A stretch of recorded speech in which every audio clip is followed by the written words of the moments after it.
Hello everyone, UPSC prelim booster current affairs series में आपका स्वागत है। आज है 25 नवंबर 2024। आज हम देखेंगे कौन कौन से article PIB, the Hindu newspaper के साथ साथ अदर करंट अफेयर्स की मैगजीन और न्यूज़पेपर में इंपॉर्टेंट रहे हैं। आज का जो हमारा पहला आर्टिकल है वो है गुरु घासीदास तमोर पिंगला टाइगर रिजर्व के बारे में। काफ़ी इंपॉर्टेंट है, आपसे क्वेश्चन पूछा जाता है। न केवल आपसे ये पूछा जाएगा कि आप हमें बताइए कि गुरु घासीदास कहाँ पे है, बल्कि आपसे टाइगर को लेकर भी काफ़ी सारे क्वेश्चन पूछे जा सकते हैं। तो इस आर्टिकल को जब हम कंप्लीट करेंगे तो टाइगर रिजर्व से रिलेटेड जितनी भी डिटेल जानकारी होगी उसको पूरी तरह से कंप्लीट कर लेंगे। ठीक है, पहली बात क्या है? पहली बात यह है कि ये देश का हमारा 56वां टाइगर रिजर्व बना है। दूसरी खास बात यह है कि ये देश का तीसरा सबसे बड़ा टाइगर रिजर्व बना है। अब आपके मन में आया होगा कि ठीक है सर, हम मान लेते हैं कि ये तीसरा है, इसके पहले कौन से वो दो हैं, तो आपको वो पता होना चाहिए। अगली बात जो आपको पता होनी चाहिए वो ये पता होनी चाहिए कि ये कहाँ पर है, किस स्टेट में है। और इससे भी जो अगली बात पता होनी चाहिए वो ये पता होनी चाहिए कि भारत में जो टाइगर रिजर्व्स हैं उनकी अलग अलग जगह पे लोकेशन क्या है। लोकेशन क्यों?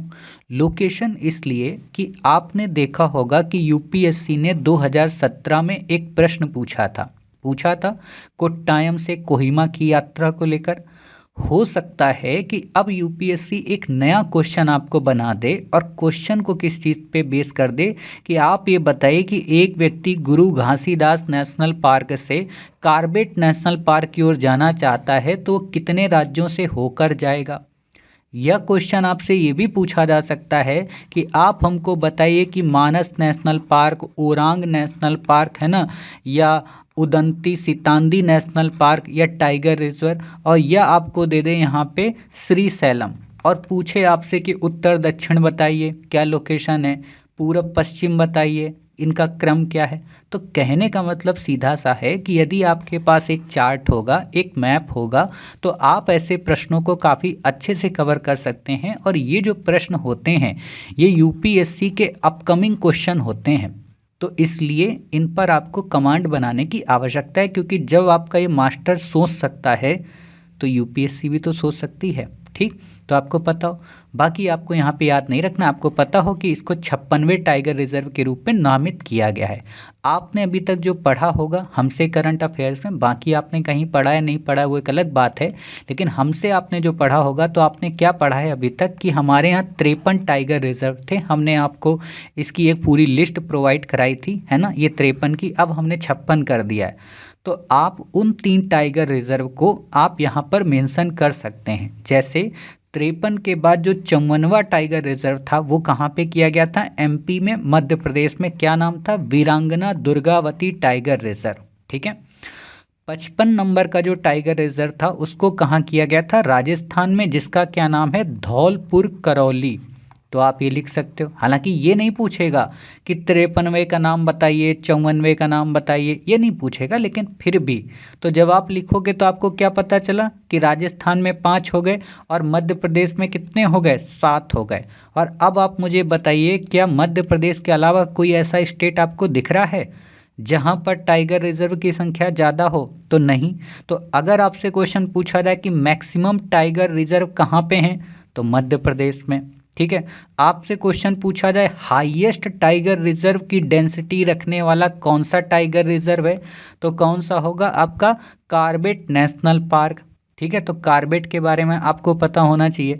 यहाँ पे आपको कार्बेट मिलेगा। ठीक है, इस जगह पे कार्बेट के बारे में देखो, यहाँ पे मैं आपको दिखाता हूँ, ये है ना कार्बेट और राजा जी, 2 हैं उत्तराखंड में। तो कार्बेट इंपॉर्टेंट है, क्वेश्चन आ सकता है। बाकी आपको यहाँ पे याद रखने की ज़रूरत नहीं है, इस लिस्ट को आप देख लीजिए। आगे हम एक एक करके जब मैपिंग की क्लास आएगी तो वहाँ हम इनको डिटेल में कवर कराएंगे कि छत्तीसगढ़ में और कौन कौन है। तो अभी आपने देखा कि गुरु घासीदास को किया गया है। इससे पहले कौन कौन थे? इंद्रावती था, उदंती सितांदी था और अचन कमार था। तो ये भी क्वेश्चन में आ सकता है। ठीक, तो इतनी बातें आपको पता चल गई एक आर्टिकल के जरिए। मुझे नहीं लगता शायद कहीं पता चलेंगी। बाकी आपसे क्वेश्चन नहीं पूछा जाएगा कि कहाँ है छोटा नागपुर, पठार में या बघेलखंड में, ये आपसे प्रश्न नहीं पूछा जाएगा। ये भी आपसे नहीं पूछा जाएगा। हाँ, ये प्रश्न आपसे बन सकता है और इस पे क्वेश्चन आ चुका है। नागार्जुन श्रीशैलम पे क्वेश्चन आया है और पूछा भी है कि इसका संबंध किस स्टेट से है। इवन ये भी आपसे पूछा जा चुका है कि नागार्जुन श्रीशैलम जो है वो पूर्वी घाट का पार्ट है या पश्चिमी घाट का। आप में से जिन बच्चों को ना पता हो कि पूर्वी घाट का मतलब क्या है और पश्चिमी घाट का मतलब, तो आपको बता दें, ये जो क्षेत्र होता है इसको बोलते हैं पश्चिमी घाट और इसको बोलते हैं पूर्वी घाट। इसको बोलते हैं कोरोमंडल तट नीचे के क्षेत्र को, और इसको बोलते हैं मालाबार तट। ठीक, वास्को डिगामा कहाँ पे आया था? कोरोमंडल में? नहीं सर, मालाबार में। ठीक, बाकी आपको याद नहीं रखना है। क्लियर हो गई बातें? हाँ सर, क्लियर हो गई। अच्छा, मानस कहाँ पे? असम में। ठीक, याद रखना।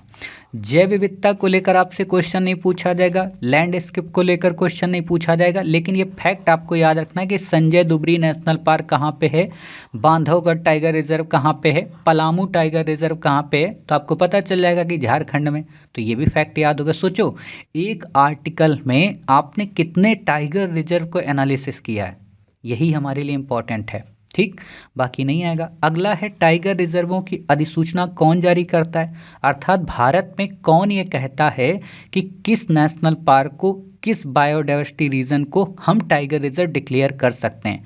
तो ये किया जाता है 1972 के वन्य जीव संरक्षण अधिनियम के बारे में। अब यही क्वेश्चन आपको घुमा देगा कि वन्य जीव संरक्षण अधिनियम की जगह आपको दे देगा एनवायरमेंट प्रोटेक्शन एक्ट 1984। तो आप कहना नहीं सर, 1972 का वाइल्ड लाइफ प्रोटेक्शन एक्ट है, ना कि इन्वायरमेंट। ठीक है, फिर क्वेश्चन ये पूछा जा सकता है किस बॉडी के द्वारा, तो एनटीसीए के द्वारा।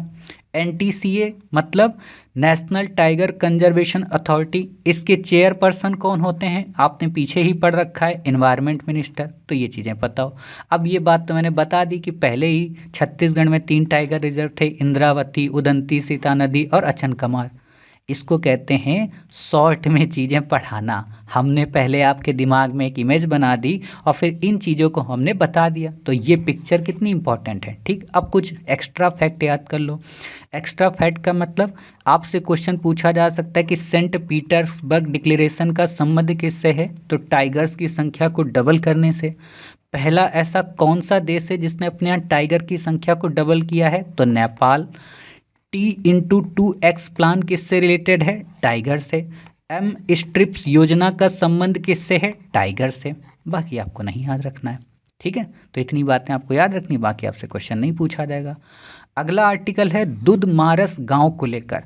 फिर से यही आर्टिकल किससे रिलेटेड है, छत्तीसगढ़ स्टेट से। ठीक, अब देखो, इस क्वेश्चन का या इस गांव का उपयोग डायरेक्ट नहीं आएगा यूपीएससी में, बट जब आप ऐसे राइटिंग करते हैं, जब आप एथिक्स यूज करते हैं, तो वहाँ पर जो आप विलेज टूरिज़्म की बात करते हैं वहाँ इसको मेंशन कर सकते हैं कि क्यों ना हम भारत में विलेज टूरिज़्म को प्रमोट करें, हम फिर से गांव की पारंपरिक शैली को अपनाएं जो न केवल इकोलॉजिकल के अकॉर्डिंग काफ़ी अच्छे से अडॉप्ट की जा सकती हैं, बल्कि हमारे इको फ्रेंडली भी हो सकती हैं और लोगों को अतीत की याद भी आएगी। जैसे छोटी सी बात है ना, आज भी आप देखते होंगे कि अगर कहीं आपको लैंप दिख जाता है, लालटेन दिख जाती है, जैसे राजस्थान वगैरह के क्षेत्र में आप जाएंगे तो अभी भी आपको लालटेन और लैंप जैसे कई ऐसे ढाबे, होटल मिल जाएंगे, है ना, जहाँ पर आपको पारंपरिक पद्धति से खाना खिलाया जाएगा।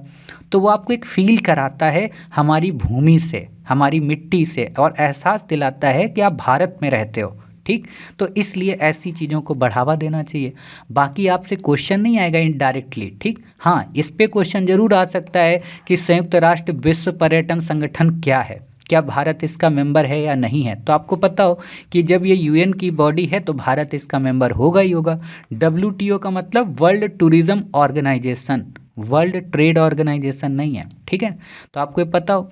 खास बात क्या है, खास बात ये कि 1975 में स्थापित मैड्रिड स्पेन में मुख्यालय वाला WTO इन चीज़ों को बढ़ावा देता है। भारत सहित 159 देश यानी कि 159 कंट्रीज़ के मेंबर हैं, अर्थात सभी देश इसके मेंबर नहीं हैं। मोस्ट इंपॉर्टेंट बात। ठीक।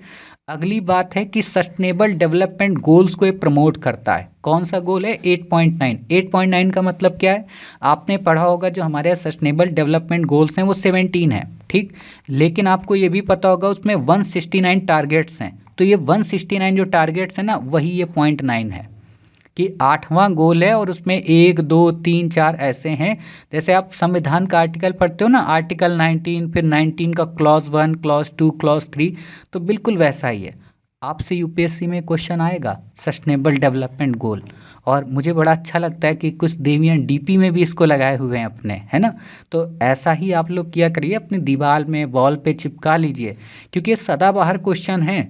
और अगर नहीं आप याद किए और यूपीएससी ने पूछ लिया, तो उसमें वही बच्चा वेटेज में रहेगा जिसकी कमांड है ना। और ये नेट जेआरएफ या स्टेट पीसीएस में कई बार आते हैं। आप यदि स्टेट पीसीएस का एग्जाम उठाकर देखेंगे तो सस्टेनेबल डेवलपमेंट गोल्स को लेकर, मैचिंग कराने को लेकर कई बार प्रश्न पूछे गए, ठीक है। तो इसलिए आप इनको याद कर लीजिए, बाकी आपको याद नहीं करना है। ये आपसे क्वेश्चन नहीं पूछा जाएगा। हाँ, इतना याद रखना कि कांगेर घाटी राष्ट्रीय उद्यान कहाँ पे है? यहीं पे छत्तीसगढ़ में, ठीक है। कांगेर नदी के नाम पर रखा गया। बाकी आपको यहाँ पे याद नहीं रखना है, ये कुछ भी आपसे क्वेश्चन नहीं पूछा जाएगा, ठीक है। साल, सागौन और बांस। साल क्या है, सागौन क्या है, क्या ये पर्णपाती वन है, सदाबहार वन है? ये सारी चीज़ें हम आपको ज्योग्राफी में पढ़ाते हैं। बाकी आप खुद ही कमेंट बॉक्स में बताइए कि भारत में जो पर्णपाती वन है वो कौन कौन से हैं, ठीक। बाकी याद नहीं रखना है। गोंड जनजाति के बारे में आपको नहीं याद रखना है, ये भी आपसे क्वेश्चन के रूप में नहीं पूछा जाएगा, इनको आप स्किप कर सकते हो। बात करते हैं ग्रामीण विकास के लिए संयुक्त राष्ट्र पर्यटन कार्यक्रम क्या कहता है। तो यहाँ पे बेसिक चीज़ें हैं, इनोवेशन की बात करेगा, डेवलपमेंट की बात करेगा, इंक्लूसिवनेस की बात करेगा, समावेशन की बात करेगा, सबको एक साथ लाने की बात करेगा, और इसके लिए 9 मापदंड या 9 पैरामीटर इसने बनाए हैं, उन चीज़ों की बात करेगा। हाँ, एक बात बतानी थी आपको, जल्द ही श्री आईएएस एकेडमी, क्योंकि आपको ही पता होना चाहिए कि श्री आईएएस एकेडमी 2021 1 जनवरी को इस्टेब्लिश हुई थी। तो जल्द ही हम कुछ बड़ा लॉन्च करने वाले हैं 1 जनवरी 2021 से। और बड़ा का मतलब यही है कि आपका एक प्रोजेक्ट रहा है पिछले कई वर्षों से, मेरा सपना रहा है कि वो आप लोगों के लिए यूज किया जाए, या कहीं आपके भले के लिए उसको इम्प्लीमेंट किया जाए। तो जल्दी हम कुछ करेंगे। टेस्ट सीरीज की बात नहीं कर रहा हूँ और ना ही किसी कोर्स की बात कर रहा हूँ, है ना। कुछ अलग कार्य करना चाह रहा हूँ जो कि बड़े लोग करते हैं, है ना। तो मैं चाहता हूँ अभी जिस हिसाब से हूँ उस हिसाब से चीज़ों को शुरू करूँ, जिससे आपको देखकर भी प्राउड फील हो और आपको लगे कि हाँ, आप सच में जिस एकेडमी से जुड़े हैं वो कुछ देश के लिए कर तो रही है ना। तो वो चीज़ें आपको आगे बताएंगे 1 जनवरी से हम क्या शुरू करने वाले हैं। अभी के लिए बस सस्पेंस में रहो, ठीक। तो ये आपसे क्वेश्चन नहीं पूछा जाएगा, आप इसको स्किप कर सकते हो। बात आती है अगले आर्टिकल की, भूमध्य रेखी इलेक्ट्रोजेट मॉडल को लेकर। आपको इसको पढ़ना नहीं है, याद नहीं करना है, बस एक मोटा मोटा दिमाग में इमेजिन करना है, ठीक है, मोटा मोटा। क्योंकि ना तो आपको फिजिक्स हमें पढ़ानी है, ना आपको फिजिक्स पढ़नी है, ना ही गहराई में हमें जाना है, ठीक है। अगर आपको फिजिक्स पढ़नी है तो बता देना, मैं इसको काफ़ी डेप्थ में पढ़ा दूंगा, क्योंकि आपके इस पागल मास्टर ने फिजिक्स में इसका प्रैक्टिकल भी कर रखा है। जो आप पढ़ते हो ना फिजिक्स में, जब आप 12th में होंगे तो वहाँ एक चैप्टर ही आता है विद्युत धारा को लेकर, और वहाँ इलेक्ट्रोजेट मॉडल, इलेक्ट्रिसिटी, है ना, जितनी भी हमारी मैग्नेटिक फील्ड्स हैं उनके बारे में डिटेल बताया जाता है। चुंबकों का इस्तेमाल मैंने तो लैब में भी कर रखा है, तो उसी चीज़ के बारे में यहाँ पे बताया गया। कहने का सीधा सा मतलब ये है कि जो ये हमारी प्यारी सी पृथ्वी है, ये जो हमारी धरती माता है, ये जब रोटेट होती है तो रोटेट होने से क्या होता है, इसका एक मैग्नेटिक फील्ड बनता है, ठीक। और उसी मैग्नेटिक फील्ड की यहाँ पर बात की जा रही, और वो मैग्नेटिक फील्ड जो सबसे ज़्यादा बनता है उसकी बात की जा रही है कि ये हमारी जो भूमध्य रेखा क्षेत्र है वहाँ पे, ठीक। आपने ये भी पढ़ रखा होगा कि हमारे यहाँ नॉर्थ और साउथ पोल हैं। ये नॉर्थ और साउथ पोल उत्तरी और दक्षिणी ध्रुव तो हैं ही, बल्कि इन्हीं के नज़दीक में थोड़ी थोड़ी दूरी पर नॉर्थ और साउथ पोल के नाम के मैग्नेटिक फील्ड भी हैं। इसीलिए आपने देखा होगा कई बार आपसे लोगों ने कहा होगा, क्या कहा होगा, कि नॉर्थ और साउथ की ओर सर कर रख के नहीं सोना चाहिए, सुनते होगे ना आप कि अगर आपको लेटना है तो आप ईस्ट और वेस्ट की डायरेक्शन में लेट सकते हैं या वेस्ट और ईस्ट की डायरेक्शन में सो सकते हैं, लेकिन नॉर्थ या साउथ या नॉर्थ की डायरेक्शन में नहीं सो सकते हैं। क्यों? क्योंकि इससे सर भारी हो जाता है। क्यों भारी होता है? क्योंकि आपका उस मैग्नेटिक फील्ड के साथ में क्या हो जाता है, कोलैबोरेशन हो जाता है। समझ गए? आकर्षण, पृथ्वी आपको खींचने लगती है, आपका दिमाग खींचने लगता है। ठीक है, बताया जाता है। ठीक, कुछ बच्चे हो सकते हैं जो फिजिक्स में एक्सपर्ट हों और इन चीज़ों को देख के हंस रहे हो कि मास्टर को तो फिजिक्स भी नहीं आती है। तो मैं इसके बारे में कुछ नहीं कहूँगा, क्योंकि 12th में मुझे कितनी फिजिक्स आती थी, है ना। वो तो मेरी मजबूरी थी कि मुझे आर्ट्स पढ़ना था, वरना शायद आज फिजिशियन ही एक तरीके का होता। तो हुआ क्या है, हुआ ये है कि नवी मुंबई के वैज्ञानिकों ने भूमध्य रेखी इलेक्ट्रोजेट का सटीक अनुमान लगाने के लिए एक मॉडल विकसित किया है, जिसका नाम है भारतीय भूमध्य रेखी इलेक्ट्रोजेट मॉडल। ये बताएगा कि जो भूमध्य रेखा में जो इलेक्ट्रॉन्स या जो ये चुंबकीय धाराएं हैं प्रवाहित होती, कैसे प्रवाहित होती, मतलब स्टडी के लिए। ठीक, तो आपको याद नहीं रखना है यहाँ पे, बेसिक यहाँ पर बस ये जो पढ़ना है वो क्या पढ़ना है, वो ये पढ़ना है कि एक केंद्रित तीव्र विद्युत धारा है। विद्युत धारा का मतलब इलेक्ट्रॉनों का प्रवाह, इलेक्ट्रॉनों का प्रवाह का मतलब जैसे ये बिजली दौड़ती है ना। बिजली क्या है, ये जो आप लाइट देखते हो ये क्या है, ये इलेक्ट्रॉन्स का एक तरीके से प्रवाह है। ठीक, तो वही चीज़ यहाँ पे। मैग्नेटोमीटर का मतलब क्या होता है, जो चुंबकीय क्षेत्र का अध्ययन करता है। ठीक, तो बाकी नहीं याद रखना है। अब क्या इसमें लिखा है, लिखा ये है कि तीव्र विद्युत धारा जो पृथ्वी के आयन मंडल के भीतर, अब क्वेश्चन आ सकता है कि आयन मंडल क्या है, क्यों फेमस है, क्षोभ मंडल क्या है, समताप मंडल क्या है, ये ज्योग्राफी में पढ़ते हो, बट यहाँ पर हम पढ़ाएंगे। अब देखो, जो बच्चे मुझसे कहते हैं कि सर ज्योग्राफी का फाउंडेशन क्लास आप केवल 20% ही काहे कराते हो, तो मेरे लाल या मेरी लाली, आप ईमानदारी से बता दो, कोई भी ज्योग्राफी का अध्यापक जो आपको पढ़ा रहा हो, क्या उसने आपको ये आर्टिकल पढ़ाया था? नहीं पढ़ाया था। तो जब उसने वहाँ नहीं पढ़ाया है, ये करंट का आर्टिकल है, तो करंट में पढ़ लो ना। और करंट में जब आप इसको पढ़ रहे हो तो मास्टर आपका आयन मंडल, क्षोभ मंडल, समताप मंडल पढ़ा ही दे रहा है, तो मुझसे इस चीज़ की उम्मीद क्यों करते हो कि जो 20% का कोर्स हम कराते हैं ज्योग्राफी में, वहाँ भी आयन मंडल पढ़ा दें? अरे एक जगह आयन मंडल पढ़ लो, जिंदगी को आयोनाइज कर लो पूरी तरह से। समझ गए? तो ये चीज़ पता हो, आयन मंडल के भीतर भूचुंबकीय भूमध्य रेखा पर 105 से 110 किलोमीटर की ऊंचाई पर प्रवाहित होती हैं। बाकी आपको कछु याद नहीं रखना है। भारत का जो साउथ पोल है वो पृथ्वी की भूचुंबकीय भूमध्य रेखा के करीब है, जहाँ एक तेज धारा मौजूद है। अच्छा, एक बात बताना चाहता हूँ, है ना, जैसे आप ये देखिए, ये हमारा प्यारी पृथ्वी है, भारत माता, है ना। आप जब इस प्यारी पृथ्वी को देखेंगे तो एक चीज़ आप यहाँ पे देख रहे होंगे, क्या देख रहे होंगे, कि जो भारत है ना, यहाँ पर आपका SDS मतलब सतीश धवन स्पेस सेंटर है।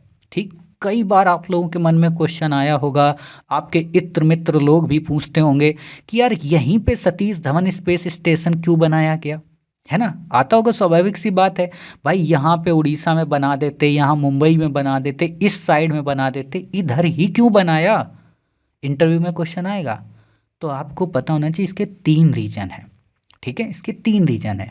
पहला, यहाँ पर या कहीं ईस्टर्न कोस्ट में नीचे बनाने का पहला रीजन ये है कि ये जो स्पेस स्टेशन है ये भूमध्य रेखा के नज़दीक है, इक्वेटोरियल। समझ गए? भूमध्य रेखा के नज़दीक होने से क्या होता है कि पृथ्वी यहाँ पर घूमती है तो हमें ज़्यादा दूरी नहीं तय करनी पड़ती, और हमारे सैटेलाइट की जो सक्सेस रेट है वो ज़्यादा हो जाती है। और यही चीज़ मैं आपको बताऊं कि जितने भी हमारे स्पेस स्टेशन है, भारत में ही नहीं दुनिया में, ठीक है, जैसे यहाँ पर भी स्पेस स्टेशन है, ठीक, जिससे अमेरिका नासा कभी कभी भेजता रहता है, यहाँ पर भी स्पेस स्टेशन है। तो जो भूमध्य रेखा का नज़दीक का क्षेत्र है ना, वहीं पर स्पेस स्टेशन बनाए जाते हैं ताकि कोई दिक्कत ना आए। क्लियर हो गई बातें? पहला रीजन समझ गए। दूसरा रीजन ये है कि ईस्टर्न कोस्ट में क्यों बनाया जाता है, क्योंकि पृथ्वी, आपको क्या पता है कि ईस्ट टू वेस्ट मूव करती है, ऐसे घूमती है ना, ऐसे थोड़ा ना घूमती है, ऐसे घूमती है। मतलब पृथ्वी कैसे घूमती है, इस तरीके से घूमती है, तो ईस्ट टू वेस्ट घूमती है, तो इसलिए, सॉरी ईस्ट टू वेस्ट बोल रहा हूँ, वेस्ट टू ईस्ट घूमती है। ठीक है, इसलिए मतलब ये किया जाता है। तीसरा इसका रीजन ये है कि ये जो क्षेत्र है अब यहाँ घूमेगी तो ये जो सैटेलाइट है वो किधर को चलेगा, इस तरफ को चलेगा। तो यहाँ पर क्या है, आबादी नहीं है, समुद्र है, समझ गए। और अगर इधर होगा तो ऊपर कर्नाटक तमिलनाडु से होकर जाएगा, तो कभी भी अगर क्रैश कर गया तो आबादी पे गिर जाएगा। इसलिए इस क्षेत्र को चुना है भारत ने। समझ गए मेरी बातें? हाँ सर समझ गए। वापस आते हैं आर्टिकल में। बाकी आपको याद नहीं रखना, ये आपसे क्वेश्चन नहीं पूछेगा। हाँ, ये क्वेश्चन आ सकता है कि ये मॉडल किन चीज़ों को समझने में सहायता करेगा, तो इन चीज़ों को कि उपग्रह की कक्षीय गतिशीलता मतलब ऑर्बिट सिस्टम क्या है, कैसे उपग्रह घूमते हैं, उनकी स्पीड कितनी होनी चाहिए, हमारा जो जीपीएस है वो कैसा होना चाहिए, संचार लिंक कैसे होने चाहिए, पावर ग्रिड कैसे होने, ट्रांसमिशन लाइनें, मतलब काफ़ी सारी चीज़ों में ये उपयोगिता होगा। सीधी सी बात है, अगर क्वेश्चन आ जाए कि लाभ क्या होंगे तो बता देना बहुत सारे। ठीक, अब यहाँ पर वही बेसिक चीज़ कि भूचुंबकीय भूमध्य रेखा पृथ्वी के चारों ओर स्थित चुंबकीय उत्तरी और दक्षिणी ध्रुवों के बीच का मध्य बिंदु है। सीधी सी बात है, नॉर्थ और साउथ के बीच का ही तो पोल कहा जाएगा भूमध्य रेखा का, भूचुंबकीय। ठीक, बाकी नहीं याद रखना है। इसी के अंतर्गत है हमारा आयन मंडल। आयन मंडल के बारे में आपको बस इतना याद रखना है, क्या याद रखना है कि जो ये हमारे पांचों मंडल हैं, ट्रोपोस्फेयर, स्ट्रेटोस्फेयर, मेसोस्फेयर, थर्मो और एक्सो, ठीक है, ये कोई इंडिपेंडेंट मंडल नहीं है आयन मंडल। ठीक, तो आपको क्या याद रखना है कि ट्रोपोस्फेयर क्या होता है, क्षोभ मंडल। क्षोभ मंडल का मतलब ये होता है कि पृथ्वी की सबसे निचली सतह है, मतलब पृथ्वी से जो ही ऊपर उठोगे सबसे पहले आपको ट्रोपोस्फेयर मिलेगा। इस ट्रोपोस्फेयर की खास बात क्या है कि यहाँ हवाई जहाज, बादल, बारिश ये सब देखने को मिलते हैं। ठीक है, और हवाई जहाज की उड़ानें कहाँ पे होती हैं, स्ट्रेटोस्फेयर में। मतलब यहाँ से ही तो उड़ते हैं ना, जाते कहाँ पे, स्ट्रेटोस्फेयर। क्यों जाते हैं स्ट्रेटोस्फेयर में, क्योंकि बादलों से वो ना टकराएं, समझ गए। तो उनको एक बिल्कुल समताप मंडल चाहिए, इसलिए हमारे देश या दुनिया में जितने भी जहाज उड़ते हैं वो सब समताप मंडल में उड़ते हैं। क्लियर हो गई बातें। फिर बात आती मेसोस्फेयर की, मध्य मंडल की, फिर बात आती थर्मोस्फेयर की। ठीक है, तो ये बेसिक चीज़ें हैं, आपको यहाँ पे पता होना चाहिए। एक्सोस्फेयर का मतलब बहिर्मंडल, ये बनाया गया है और ये काल्पनिक है सब, ये ध्यान रखना। ऐसा नहीं कि अंतरिक्ष में इतनी बड़ी बड़ी पट्टियाँ बनी हुई हैं, है ना, और लाइन लिखी हुई है कि हाँ हाँ भैया यहाँ बॉर्डर चेंज होता है, आप दूसरे बॉर्डर में एंट्री करते, ये हवाबाजी है ना, ये सब बनाया गया काल्पनिक रूप से है, आपको कुछ ऐसा दिखेगा नहीं वहाँ। ठीक, तो क्षोभ मंडल या समताप मंडल की तरह ये एक अलग परत नहीं है, इसके बजाय आयन मंडल मेसोस्फेयर, थर्मोस्फेयर और एक्सोस्फेयर को ओवरलैप करता है, मतलब इन्हीं के साथ मिक्स होता है।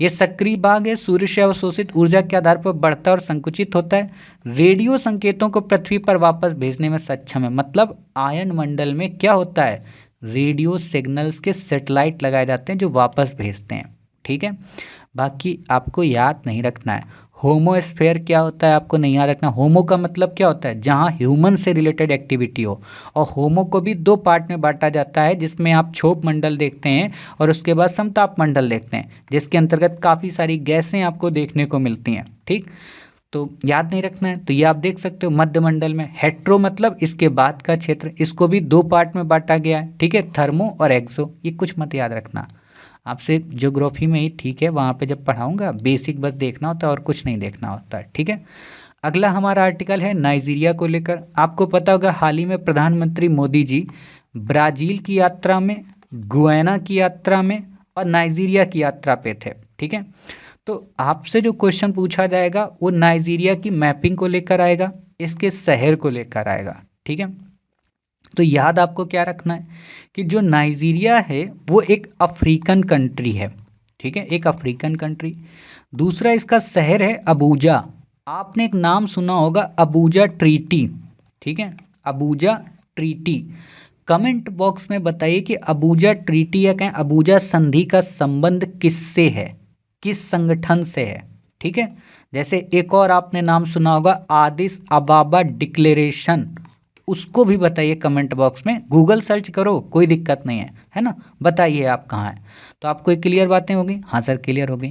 आपसे ये क्वेश्चन नहीं पूछा जाएगा कि कौन सा अवार्ड मिला, बच्चे यही रटते रहते हैं, आपसे नहीं पूछा जाएगा। आपको बस क्या याद रखना है कि अफ्रीका का सबसे अधिक आबादी वाला देश है, सबसे ज़्यादा लोग यहाँ पे रहते हैं, यहाँ सबसे बड़ी अर्थव्यवस्था और तेल के संसाधन है, पश्चिम के अफ्रीका में पड़ता, मतलब अफ्रीका के वेस्ट रीजन में। जैसे आप ये देखोगे प्यारा भारत है, इससे यहाँ पे वेस्ट की ओर चलोगे, ये हमारा अफ्रीका है, हमारा नहीं है, अफ्रीका वालों का अफ्रीका है, ठीक है। तो अफ्रीका का ईस्ट रीजन ये हुआ, हॉर्न ऑफ अफ्रीका जिसको बोलते हैं, और ये वेस्ट रीजन हुआ। इसी में जब आप जूम करोगे तो ये आपको नाइजीरिया यहाँ पे मिलेगा, ठीक। तो ये वेस्ट रीजन है। अब यहाँ पर देखना, ये येलो कलर का जो क्षेत्र है ये सहारा डेजर्ट है, और ये जो ग्रीन कलर का क्षेत्र है ये इसके नीचे का हरियाली वाला क्षेत्र। इसीलिए आप देखना यहाँ पर एक साहेल रीजन बनाया जा रहा है, एक पट्टी बनाई जा रही है पेड़ों की, ताकि ये रेगिस्तान या कहीं डेजर्टिफिकेशन इंक्रीज ना हो पाए। तो क्वेश्चन ये भी आ सकता है कि साहिल क्षेत्र का संबंध कहाँ से है, तो आप बता देना अफ्रीका रीजन से, ठीक। बाकी आपको यहाँ पे याद रखने की ज़रूरत नहीं है। नाइजीरिया आप देख रहे हो, आप कमेंट बॉक्स में ईमानदारी से बता देना कि भूमध्य रेखा से अफ्रीका के कौन कौन से देश होकर गुजरते हैं। भूमध्य रेखा या विषुवत रेखा, दोनों का एक ही मतलब होता है।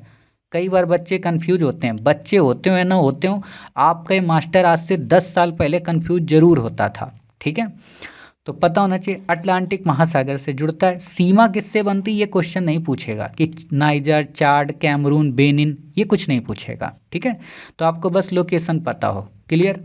अगला हमारा आर्टिकल है अंडमान एवं निकोबार द्वीप समूह। चर्चा में क्यों रहा है? चर्चा में इसलिए रहा है कि यहाँ पे टूना स्पीसीज, टूना क्या है, मछली की प्रजातियाँ हैं, ठीक है।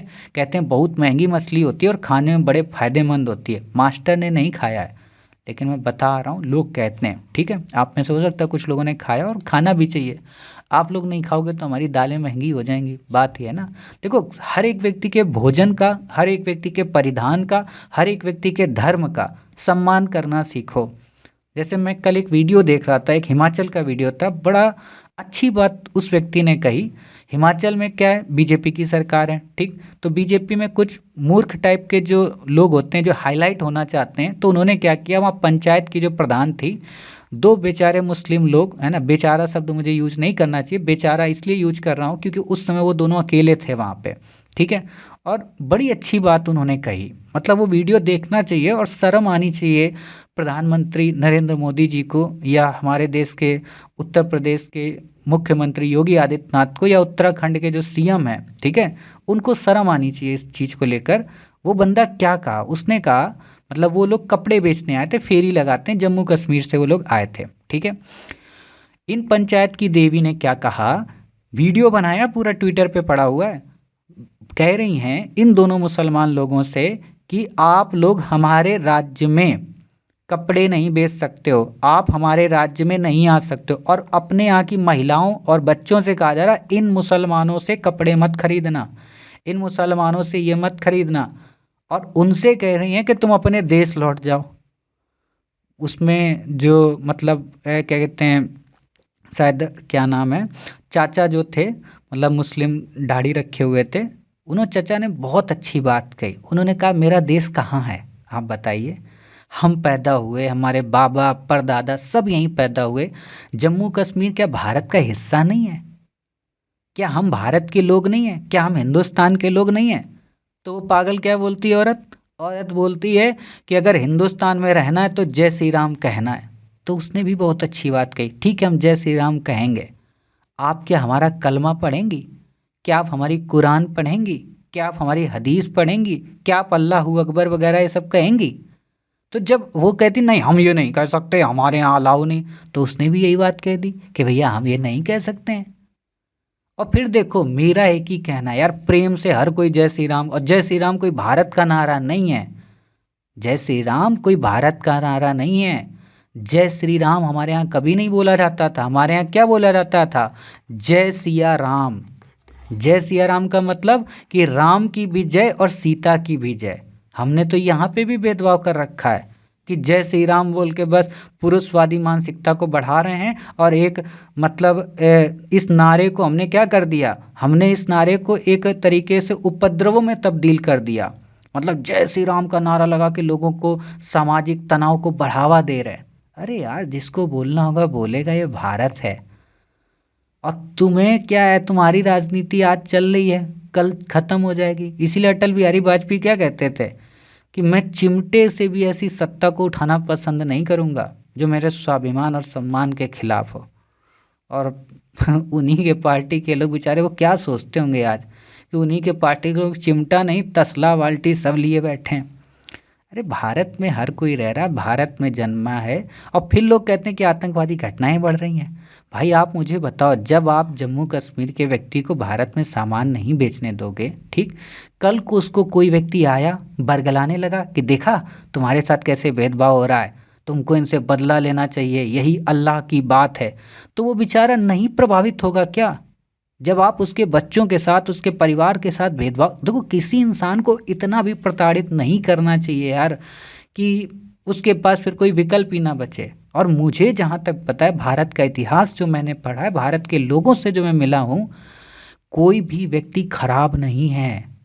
ये नेता अपनी पॉलिटिक्स के चक्कर में आपको लड़वा देंगे। इनके बच्चे, इवन मोदी जी स्वयं क्यों सऊदी अरब के क्राउन प्रिंस के गले लगते हैं? क्यों जम्मू कश्मीर में फ़ोटो शूट करवाते हैं? ना करवाएं, बोल दें कि भैया हमारा मुसलमानों से कोई संबंध नहीं है। मतलब तब तो वहाँ पे सऊदी अरब क्राउन प्रिंस का वेलकम करेंगे, सलामी देंगे। क्यों? क्योंकि इकनॉमी उन्हीं से चल रही है आपकी। तो ये नौटंकी बंद होना चाहिए हमारे देश। बहुत बुरा लगता है ये चीज़ें देख के कि यार क्या कर रहे हो तुम लोग। और भारत का वो युवा, एक भी नेता का बच्चा नहीं मरता है, एक भी, चाहे बहराइच हो चाहे संभल हो।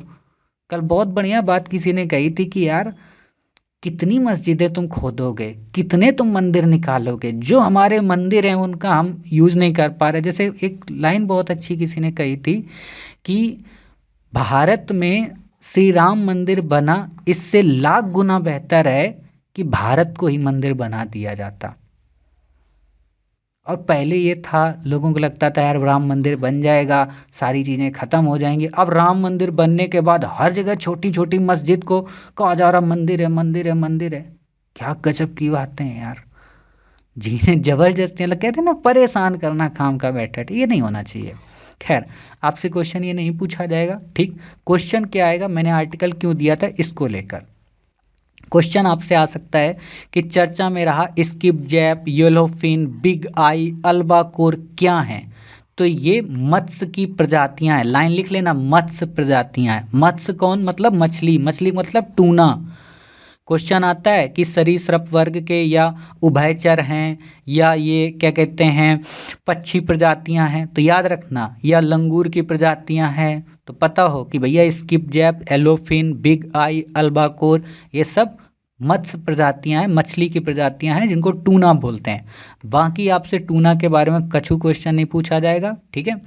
इसी के अंतर्गत अंडमान निकोबार की बात करें तो अंडमान निकोबार के बारे में आपको बेसिक चीज़ें पता हों कि इसकी चोटियां हैं, जो कि नॉर्थ चोटी सैंडल पीक है, मध्य मिडल बटन है, नॉर्थ बटन आइलैंड है ना, ये बेसिक चीज़ें हैं। माउंट हैरियट भी यहाँ पे, महात्मा गांधी मरीन है ना, कैंपबेल बे है।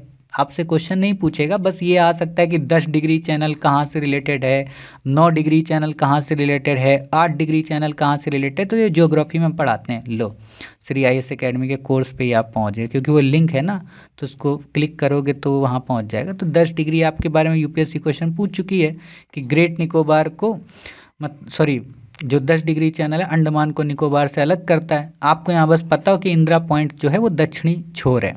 बाकी यहाँ पे कौन कौन सी जनजातियाँ रहती हैं आपको पता हो कि जारवा, ओंगेज, सोमपेन है ना, सेंटलीज, ये चर्चा में रहे भी हैं, आपने देखा ही होगा। बाकी आपसे यहाँ पे क्वेश्चन नहीं पूछा जाएगा, तो आपको केवल इतना ही याद रखना है। तो उम्मीद है आज की क्लास आपको पसंद आई, आज के आर्टिकल आपको पसंद आए। आपसे क्वेश्चन पूछा जा सकता है, कमेंट बॉक्स में जो हमने आपसे पूछा है उनका जवाब देने का प्रयत्न किया करें, ताकि क्लास डुअल बनी रहे, हमारी ओर से भी और आपकी ओर से, ठीक है। मिलते हैं अपनी नेक्स्ट क्लास में, या कहें नेक्स्ट आर्टिकल में 26 नवंबर के साथ। अपना ख्याल रखिए, स्वस्थ रहिए। जय हिंद, जय भारत, वंदे मातरम, भारत माता की जय।